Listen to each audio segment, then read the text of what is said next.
Oke, baik. Assalamualaikum warahmatullahi wabarakatuh. Ya, perkenalkan, nama saya Muhammad Dimas Ajirat Mojo dengan NIM 2104 0465 dari TPB 5. Oke, di video kali ini saya akan membacakan sebuah cerita kisah tentang bentuk gajah. Oke, langsung saja ya. Sekelompok orang India yang belum pernah melihat gajah dalam hidupnya, dengan penuh rasa penasaran, mereka berlari ke sebuah kandang gajah. Di dalam kandang tersebut cukup gelap, dan mereka tidak mampu membedakan apapun. Mereka memegang sesuatu dan mencoba menjelaskan kepada yang lain. Salah satu dari mereka memegang badan gajah dan berkata, "Gajah itu sebuah pipa."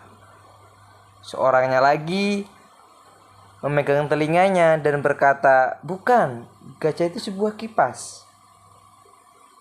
Lalu seseorang yang lagi memegang kakinya dan berkata kepada semua orang, "Gajah adalah sebuah tiang.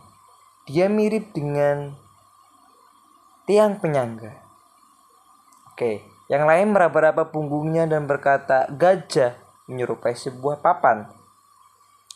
Setiap orang tentu memiliki pola pikirnya masing-masing, atau yang disebut mendeskripsikan gajah tersebut sesuai dengan apa yang mereka pegang dan apa yang mereka dideskripsikan. Salah satu dari mereka tidak sesuai dengan yang lainnya. Oke. Cerita masyhur ini menakjubkan akal kita. Cerita ini juga menekankan salah satu syarat utama menjadi seorang penengah, yaitu kemampuan berpikir 6 dimensi. Wah, anjay, 6 dimensi di gigi. Sekarang ini mediator atau yang disebut moderator merupakan cabang disiplin ilmu tersendiri yang menyelami ilmu mediasi dan terdapat di universitas-universitas tertentu. Dalam dunia parlementer, sebelum munculnya mahkamah rekonsiliasi hukum, para ahli menyiapkan skema mediasi sebagai solusi ketika tercapai kontroversi hukum.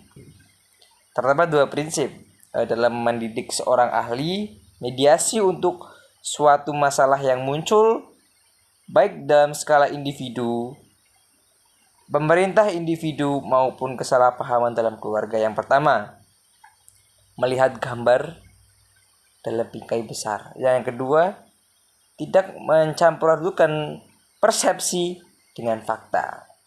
Oke, lanjut. Dalam hubungan antara manusia, seorang mediator pasti mengetahui dengan baik hal berikut.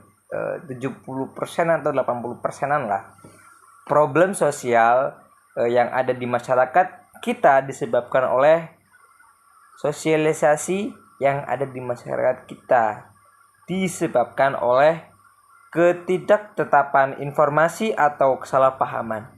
Sedangkan sekitar 20% atau 30% yang lain bersumber dari niat buruk dan hasut. Kita tidak akan bisa menjelaskan seekor gajah kepada dia yang mengira telinga gajah sebagai kipas. Budayawan Turki Asik Faisal pernah berkata, "Jika serigala dan domba berbicara dengan bahasa yang sama, akankah mereka tetap berbicara dengan bahasa yang sama?" atau mereka tetap berkelahi satu sama lain, DNA dari serigala maupun domba tidak mengizinkan pertengkaran di antara keduanya. Namun, pemikiran secara konseptual, teoritik, simbolik, dan abstrak manusiawilah yang telah melakukannya. Loh, kok bisa? Manusia yang tidak menggunakan akalnya dan memilih menjadi bodoh jatuh ke derajat yang lebih rendah daripada hewan. Manusia-manusia kerdil tidak mampu menganalisis peristiwa-peristiwa besar. Mereka mengira perspektif mereka sendiri sebagai sebuah fakta dan harus diakui oleh yang lain.